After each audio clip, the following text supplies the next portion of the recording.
Coucou les gens, ici Et Adeline. Laura, il y a quelque chose qu'on aimait particulièrement faire durant notre année en Corée du Sud, c'était visiter les temples bouddhistes. On a eu l'occasion d'en visiter quelques-uns et aujourd'hui on vous présente nos temples préférés de Séoul.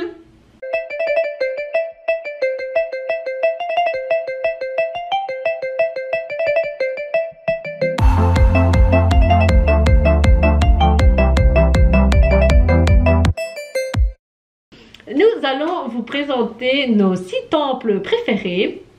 Donc à la 6e position, il y a le temple de Jogye-sa. Donc c'est un temple assez connu quand même, voilà, il est situé en plein cœur du quartier d'Insadong. Nous avons beaucoup apprécié ce temple parce qu'en fait il change les décorations dans l'enceinte du temple en fait, et c'est en fonction des saisons, des festivals. Comme par exemple nous on a assisté au festival pour l'anniversaire de Bouddha et au festival des fleurs. Donc voilà, ils mettent en place plein de décorations différentes et c'est très sympathique. Donc par exemple, pour le festival des fleurs, le temple a fait construire des dinosaures géants recouverts de fleurs. Et c'était juste hallucinant, vraiment, c'était hyper beau. Donc vraiment, que vous soyez croyant ou non, n'hésitez pas à visiter les temples parce que ça vaut vraiment la peine. C'est le temple que l'on a visité le plus souvent durant l'année, parce que forcément ils organisent plein d'événements, donc on a été assisté à plusieurs événements dans l'enceinte du temple. Et donc voilà, on l'a vu sous toutes ses formes, toutes ses couleurs, voilà, avec plein de décorations nouvelles. Il est situé en plein cœur de Séoul, à côté des palais de Gyeongbokgung et d'Oksugung, ainsi que tout près de la rivière Changyecheon. Donc voilà, vous pouvez l'inclure dans votre journée de visite, c'est vraiment pas très loin, donc c'est parfait. Impossible de vous perdre. Là. On a eu l'occasion de visiter ce temple durant l'anniversaire de Bouddha, de jour comme de nuit. La journée, c'est vraiment impressionnant parce que on voit des lanternes à perte de vue. Vraiment, il y a un nombre incalculable. On est carrément sous un plafond de lanternes. On voit même plus le ciel. Le bâtiment est décoré, mais aussi tous les alentours, donc les abords, les parterres, même les arbres. Il y a un arbre qui a plus de 450 ans qui est rempli de lanternes. Le jour de l'anniversaire de Bouddha, c'est une vraie fête au niveau des temples. Il y a vraiment des lumières partout, des lanternes, vraiment plein de décorations. Les gens se déplacent uniquement pour ce jour-là, vraiment parce que c'est impressionnant. Aussi bien des gens qui sont croyants que des gens non croyants. Voilà, ils viennent assister aux festivités.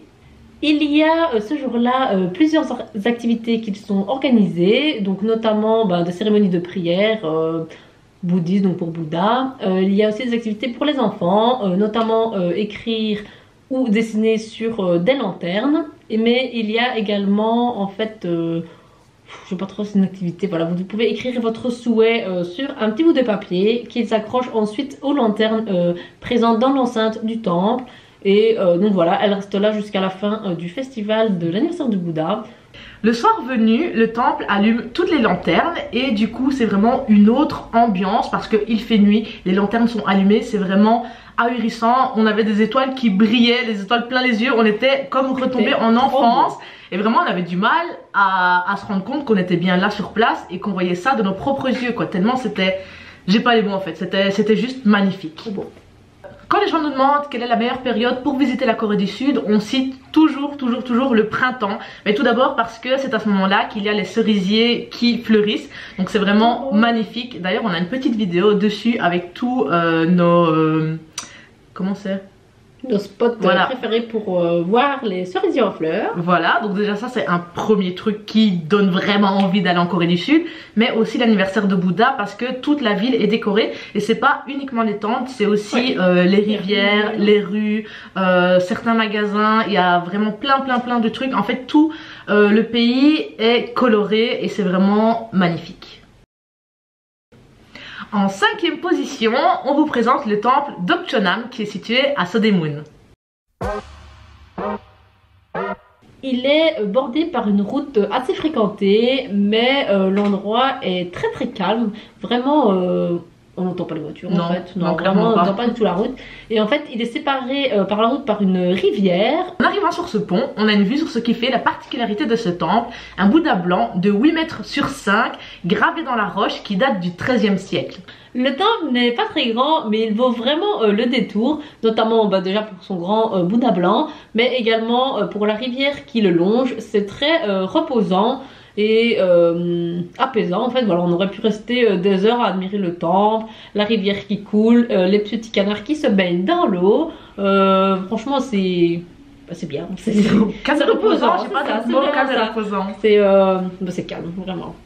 Une fois dans le cœur du temple, on peut y trouver divers bâtiments, notamment un avec une grosse cloche, plein de détails, vraiment, elle était énorme, elle était plus grande que nous, avec plein de petites, c'est pas des gravures, mais... Si. Ouais, des gravures, enfin, bref, c'était... 3D comme ça. Ouais, des gravures 3D. En 3D. Et pour faire sonner le gong sur cette cloche, ça se faisait avec un poisson. Le poisson, il était peint de toutes les couleurs, il était vraiment trop beau aussi. Bien. Le hall principal a gardé son côté ancien avec le bois qui craquelle, les couleurs qui s'estompent un petit peu. Donc ça garde son charme naturel. Il y a pas mal de petites choses sympas à visiter aux alentours du temple. Donc voilà, si vous prévoyez de visiter ce temple, on vous conseille un petit itinéraire de balade de 2h30 qui part du temple jusqu'au quartier de Hongdae. On vous met la petite vidéo ici dans le petit i. Voilà, n'hésitez pas à aller voir cet itinéraire. C'est une petite balade qu'on aimait bien faire nous-mêmes en fait en partant du temple, vraiment pour aller au centre de Hongdae. Et en fait sur ce chemin vous allez tomber sur des cascades, sur des œuvres d'art en pleine nature, sur un musée de lumière gratuit, enfin sous un tunnel, il y a plein d'effets lumineux. Donc voilà, n'allez pas, peut-être pas à ce Moon rien que pour ça, il y a tellement d'autres choses à voir. Surtout que pendant l'itinéraire de balade vous longez la rivière, ouais, voilà, tout le long de la rivière, donc franchement c'est beau et en plus il y a plein de choses à visiter. Voilà, donc prévoyez une petite après-midi à Sodemon. Oui. En 4e position de notre classement des temples préférés, il y a le temple de Aung San Sa. On est tombé complètement par hasard sur ce temple. Voilà, on se baladait dans un petit quartier en pente, près du quartier de Boamdong. Et voilà, on a vu un petit temple, on s'est dit, oh, ça a l'air mignon, on va aller voir. Et franchement, on n'a jamais regretté. Non. Il était, le temple était trop beau. Alors c'est vrai que c'est pas très grand. Ouais, c'était vraiment un tout petit truc, mais il était trop beau. Zéro regret, vraiment. Oh, magnifique. Wow. Il possède des choses que l'on n'avait jamais vues dans aucun autre temple, donc comme par exemple un bar à thé. Donc voilà, c'était vraiment un mini bar en fait, avec des tabourets tout en bois, sculptés à la main de façon traditionnelle. Il y avait une étagère avec toutes les différentes sortes de thé et de café exposées juste derrière le bar. Et en fait on était choqués quand on est rentré dans un temple et on tombe sur un bar. Voilà, on s'est un peu posé des questions, après on a vu que c'était un bar à thé et vraiment on a trouvé l'idée super originale et en plus de ça c'était vraiment beau. Il y avait aussi une table ronde avec des tabourets. Et en fait, le haut de la table était en verre. Et en fait, en dessous du verre, il y avait des peintures, des signes du zodiaque. Donc vraiment, ça c'était magnifique. Vraiment trop beau. Et il y avait également dans ce temple, alors c'était petit mais il y avait beaucoup de trucs, et une table basse. Et en fait, les pieds de la table, c'était des dragons. Mais vraiment... un truc vraiment la sculpture, mais vraiment en bois en plus. Franchement, j'avais jamais vu ça, vraiment sculpture sur bois et tout, c'était magnifique, vraiment trop sculpté. Ouais, tout était sculpté en bois, il y avait une espèce de gros fauteuil aussi sculpté, plein de sculptures, je sais pas, des trucs un peu artistiques et tout en bois, c'était waouh. Tout était très chaleureux, vraiment l'ambiance là-dedans, on se sentait bien. Et alors le meilleur truc, c'est que dès qu'on entrait dans le temple, on avait vue sur la montagne. Parce qu'en fait, il y avait comme une espèce de fenêtre énorme, donc qui faisait toute la longueur du temple. Mais il n'y avait pas de vitre en fait. Et ça donnait vue sur la montagne et la ville aux alentours. On avait l'impression que le temple avait été construit à même la montagne en fait. C'était vraiment... Voilà, petit temple, un peu perdu au milieu de nulle part, mais il vaut vraiment le détour. En 3e position de notre classement, on vous présente le temple Bongyeonsa à Gangnam. Alors, Bongam-sa, c'est probablement le temple le plus connu de cette liste. Vous l'avez peut-être, probablement déjà vu, parce qu'il est à Gangnam, juste en face du centre commercial COEX. Nous y sommes rendus également pendant l'anniversaire de Bouddha pour le voir avec toutes les décorations et les lanternes. On n'a pas du tout été déçus, vraiment on pensait, vu que c'est à Gangnam, c'est quand même assez animé, il y a des gros buildings et tout, on s'était dit que ça allait être un peu bruyant et en fait pas du tout. Dès l'entrée dans le temple, on a trouvé que c'était déjà très impressionnant, vraiment c'était grand. Ouais, c'était grand et on avait vu même pas un tiers du truc, ouais, on avait vu que le début et vraiment ça vaut le coup. Plus on avance dans le temple, plus on découvre des choses. Il y a par exemple le bâtiment principal avec plein de petits temples qui l'entourent. Il y a aussi un jardin, un sanctuaire avec une statue géante de Bouddha, mais ça on vous en reparle un petit peu après. Voilà, l'endroit était très grand et impressionnant. En plus, dès l'entrée, comme vous l'a dit, on a été pour l'anniversaire de Bouddha. Il y avait des lanternes à perte de vue, à perte de vue. Nous avons visité le temple 2 fois sur la même journée. Nous sommes venus en journée. Et après, nous avons été faire un petit tour au COEX et nous sommes revenus en soirée pour voir les lanternes illuminées. Et c'était encore plus beau. Waouh. C'était encore plus beau avec les lanternes illuminées parce qu'il y avait vraiment beaucoup de lanternes. Et franchement, les voir illuminées comme ça, c'était magnifique. Vraiment, je sais pas d'autre mot que on était dans un autre monde, quoi. C'était trop beau. Il y a un chemin de lanterne qui nous mène jusqu'au sanctuaire avec la statue géante de Bouddha. Et cette statue, elle fait 28 mètres. Imaginez-vous 28 mètres de haut, comme ça peut être vraiment impressionnant. Et on se sentait vraiment minuscule à côté. Voilà, c'était juste trop beau. De plus, derrière le grand Bouddha, il y a en fait plein de petites statues mise voilà comme ça dans un genre de mur tournant, là je sais pas trop, on va vous mettre les images, vous allez voir. Et en fait on a l'impression que ça finit plus, on contourne le Bouddha, il est tellement grand que on a l'impression qu'on n'arrivera jamais de l'autre côté de la statue, vraiment c'était assez impressionnant. Et elles ont toutes des têtes différentes, hein? Non, elles avaient toutes la même tête, mais elles étaient sur 2 rangées. Et en fait, déjà, c'était impressionnant le nombre. En fait, quand tu te rends compte qu'elles sont sur 2 rangées, on ne sait pas, il y en avait combien, des centaines, même des milliers, je suis sûre, des milliers. Waouh! On avait envie de rester vraiment dans cet endroit, tellement c'était calme et reposant, vraiment. Vraiment pour un peu. On avait l'impression un peu d'échapper. Comment dire, alors l'engouement voilà qu'il y a dans Gangnam, parce que forcément c'est un peu le truc où il y a les buildings où les gens travaillent, donc les gens ils sont un peu pressés, il y a plein de voitures et tout, et franchement là ça n'a plus rien à voir, vraiment c'est super calme, il n'y a pas de bruit, il n'y a rien, bien. Et nous on l'a vu pendant voilà, la festivité pour l'anniversaire de Bouddha, et du coup c'était décoré de toutes les lanternes. Elles sont pas là tout le temps, mais ça n'empêche que le temple, même sans ça, doit être vraiment magnifique. Et il y a plein de trucs à voir. Enfin, sur les images on vous montre pas tout, parce que sinon si on vous montre toutes les images qu'on a filmées, la vidéo elle durait 40 minutes, ce serait beaucoup trop long. Mais il y a plein de bâtiments avec plein de peintures dessus, des architectures un peu différentes. Enfin c'est... En fait, on prend toute une après-midi à la limite pour visiter ce temple-là, tellement il est grand, quoi. Le numéro 2 de notre liste, c'est le temple de Jingwansa. Le temple est situé à Eunpyeong, donc c'est vraiment au pied de la montagne Bukhansan. Mais je vous rassure tout de suite, il ne faut pas y grimper, hein, le temple est au pied de la montagne. Donc pour une fois, il ne faut pas y grimper, parce que la plupart des temples sont dans les montagnes. Des fois, il faut grimper super longtemps, mais celui-là, il est vraiment accessible. C'est également un des plus grands temples que l'on ait pu visiter sur Séoul. Vraiment, c'était impressionnant. Il y avait je ne sais pas combien de bâtiments dans ce temple. La surface, c'est grand, parce qu'il n'y a pas que le temple, il n'y a pas que les bâtiments du temple, il y a plein d'autres trucs autour, et c'est ça qui fait qu'il est gigantesque. Pour arriver jusqu'au temple, il faut traverser 2 énormes portes. Elles sont vraiment hyper grandes et elles sont super parce qu'il y a plein de peintures à l'extérieur, il y a l'intérieur des portes. Donc c'est vraiment tout dans le détail. Il a fallu avoir de la patience de fou à mon avis pour peindre tout ça, quoi. En plus tout est fait à la main, donc c'est vraiment impressionnant. Une fois arrivés dans le temple, voilà, nous avons pu admirer la vue sur la magnifique montagne en fond et aussi sur tous les nombreux bâtiments qui composent le temple. On a pu aussi admirer un superbe pont blanc, en fait, voilà, qui permet de traverser la rivière qui entoure le temple. C'était vraiment...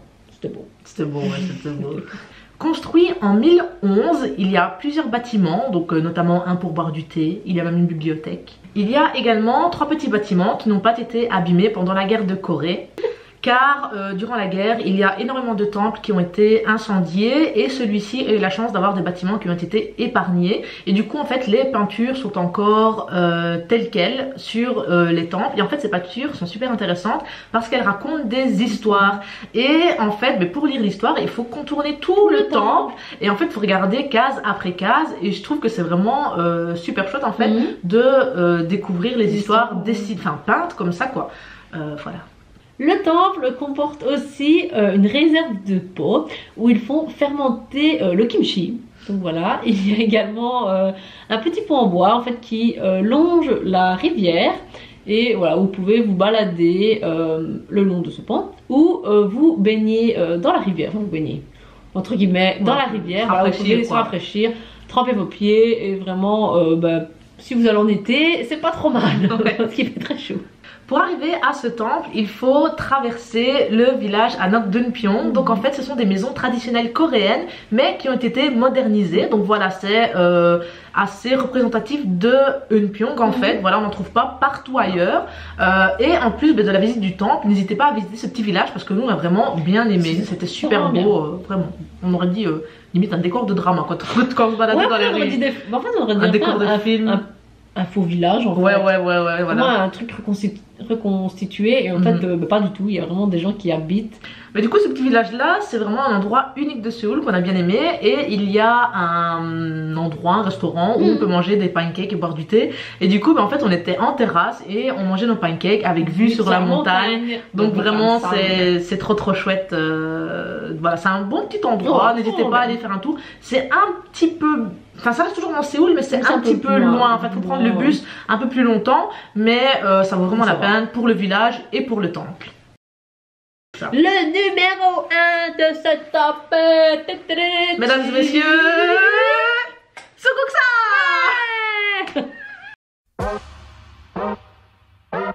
Il s'agit du seul temple de Corée du Sud qui est en or. En fait, pas tout en or. Donc la première façade, enfin la façade principale est recouverte d'or, tandis que les 3 autres façades sont simplement peintes en or, mais c'est vraiment impressionnant. Malheureusement, lors de notre visite, il faisait un peu nuageux. Donc voilà, nous n'avons pas eu la chance de voir les reflets dorés du temple sous les rayons de soleil. Mais si vous pouvez aller, quand il fait bon, allez-y. Après c'était quand même beau. Ouais, c'était quand même beau. Franchement, c'était quand même beau, mais je pense qu'avec le soleil, ça aurait donné encore un truc un peu plus majestueux encore. Tu vois, ça aurait été vraiment... ça aurait fait wow, mais voilà, on n'a pas eu cette chance, mais... Ouais, c'était vraiment bien. C'est pour ça que les numéros 1, c'est le numéro 1, donc voilà. En arrivant à l'entrée de ce temple, on tombe face à un jardin avec des feuilles de lotus, des statues et au loin on aperçoit donc le fameux temple en or avec une statue aussi géante de Bouddha. Le temple a été construit en 1459 et dans les années 1900, en fait voilà, le fils du roi Gojong a été malade et il a demandé au moine Wolcho de prier pour son fils. Et voilà, pour le remercier d'avoir fait des prières et que son fils, je pense qu'il était guéri, non? Je pense. Que son fils voilà, a été guéri, le roi a proposé de le faire devenir riche. Voilà, le moine a refusé, donc, mais à la place, il a voulu que la façade de son temple soit recouverte d'or et c'est pour ça qu'aujourd'hui, la façade du temple est recouverte d'une fine couche d'or. Le temple est tellement grand qu'il a fallu 33 kg d'or pour recouvrir la façade entièrement avec l'or, voilà, avec la fine couche d'or. C'est quand même 33 kg. Ouais, c'est énorme. 33 kg d'or, voilà. Comme ça, tranquille, le mec il a donné comme ça. 33 kg d'or, tiens. Je suis riche. C'est roi en même temps, il est riche. Ouais. Ce temple fait partie de nos préférés, tout simplement parce qu'il est en or et que c'est beau et que c'est dingue de se dire qu'on est devant un temple en or. Et il est très grand, voilà, le temple est hyper grand. Et à certains endroits en fait on voit que l'or commence un peu à s'effriter. Là ça fait tellement longtemps que l'or commence un petit peu à partir, et du coup à certains endroits on voit en dessous le bois apparent, mais du coup je trouve que ça donne un côté encore plus authentique, tu vois. On voit que c'est pas du faux, on voit que c'est vrai et que ça date, et voilà. Toute la façade en bois a été sculptée, voilà, dans les portes, il y a plein de motifs. Et si on regarde d'un peu plus près, on peut s'apercevoir que ce sont des motifs d'éléphants. Donc voilà, ça on n'avait pas vu au premier coup d'œil. C'est vraiment, quand on a commencé à regarder les détails, on s'est dit waouh, des éléphants et tout, trop bien. On pensait que c'était des fleurs en fait. Ouais, c'est ça, ça ressemblait. Donc vraiment, n'hésitez pas à vous attarder un peu sur les détails du temple, ça vaut aussi parfois le coup d'œil. Ouais, que ce soit les portes, les moulures, vraiment tous les poteaux, il y a vraiment des détails en bois sculptés partout. La salle de prière est vraiment spacieuse, vraiment il y a vraiment c'est grand, c'est vraiment grand. Et tous les piliers sont en or, ainsi que tous les Bouddhas. Mais ce qui nous a vraiment émerveillé, en plus de ce fameux temple en or, c'est que juste à côté il y a un petit bâtiment. Alors vu comme ça déjà de l'extérieur on le trouvait beau, ouais, mais on s'attendait vraiment pas à ce qu'il y allait avoir à l'intérieur. Je vous jure, on est rentré, on a enlevé nos chaussures bien évidemment avant de rentrer, parce que c'est comme ça. Et on a vu plein de petites figurines. Ou alors on est désolé, on connaît pas du tout les termes exacts, on connaît pas les termes bouddhistes, du coup ça porte probablement un nom mais que nous on connaît pas encore. Donc on appelle ça les petites figurines. Il y en avait plein, je crois des centaines aussi, de toutes les formes, de toutes les couleurs différentes. En fait ça représentait, je pense, des personnes qui ont eu un lieu important, enfin qui ont eu une importance dans le monde religieux. Et en fait elles avaient quasiment toutes des visages différents, des vêtements différents. C'était vraiment impressionnant. De toute façon vous allez voir sur les images, il y en avait plein. Ouais, waouh. Et enfin pour ça aussi ça fait partie de notre temple préféré, rien que pour cette petite salle là. C'était petit mais il y avait tellement de choses condensées. Il y avait plein de trucs partout. Toutes ces figurines étaient sur un présentoir en bois et il était sculpté et peint, et tout comme dans les temples en fait, il racontait une histoire peinte à la main qu'il fallait suivre pour compléter l'histoire tout simplement. Il y avait également dans cette petite pièce une reproduction du temple en or avec des têtes de dragon en bois, vraiment le truc monumental, c'était trop.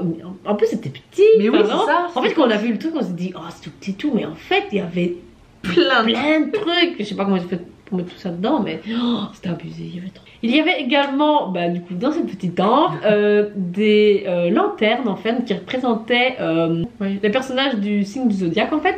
Il y avait également des lanternes qui représentaient des fleurs de formes et de couleurs différentes, et tout ça en fait c'était illuminé, donc ça rendrait encore l'effet encore plus impressionnant. On avait vraiment l'impression en fait que c'est un lieu magique. C'est ça. En fait, il y avait plein de trucs religieux, mais... en fait, il y avait plein de choses vraiment dans un tout petit endroit, donc ça faisait vraiment, ça accentuait vraiment le lieu et tout. C'était c'est pour ça qu'il y a des roues, les gars. C'est beau, allez-y. C'est ça. Ensuite, si on va de l'autre côté du temple, on se trouve face à des statues pratiquement taille réelle de Bouddha et des moines, en fait, Bouddha qui enseigne ou qui prie avec les moines. Et ça aussi, c'était, on s'y attendait pas. D'ailleurs, au premier coup d'œil, moi je dirais que c'était de vrais gens, hein, parce qu'ils étaient colorés et tout ça. Des vrais moines qui brillent. Voilà, on voit que c'était de vrais gens quand on s'approchait avec cette statue, mais elle était vraiment pas mal aussi. Franchement voilà, si vous avez vraiment l'occasion de visiter ce temple, franchement n'hésitez pas, allez-y, vous serez vraiment pas du tout déçus. Vraiment si vous n'avez qu'un seul temple à visiter, moi je dirais celui-là. Après c'est vrai que Jogesa, Bangonsa, c'est des temples iconiques, connus, voilà. Celui-là, si vous voulez en visiter qu'un, prenez celui-là. Sobuksa, misez Sobuksa. C'est bon, c'est bien. Voilà, nous arrivons à la fin de cette vidéo. Si vous aussi, vous là, si vous avez des autres idées de temples, si vous avez visité des temples par le passé et que vous voulez les mentionner, faites-le en commentaire, parce qu'en ce moment on sait qu'il y a énormément de gens qui sont en train de préparer leur voyage pour la Corée du Sud quand les frontières seront enfin totalement réouvertes, et qui n'attendent que ça, d'avoir des idées de choses à visiter. Donc nous on vous en a présenté quelques-uns, mais si vous en avez à partager, n'hésitez pas à le faire. On vous donne rendez-vous bientôt pour une nouvelle vidéo. Et comme on dit chez nous, gros bec!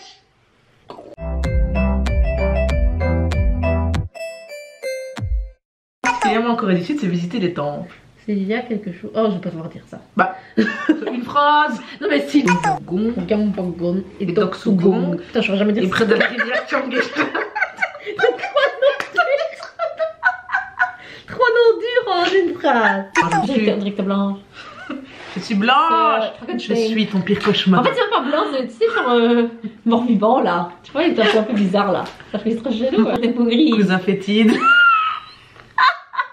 Attends, ça me fait des dents blanches. Je vais rester comme ça. Ta tête.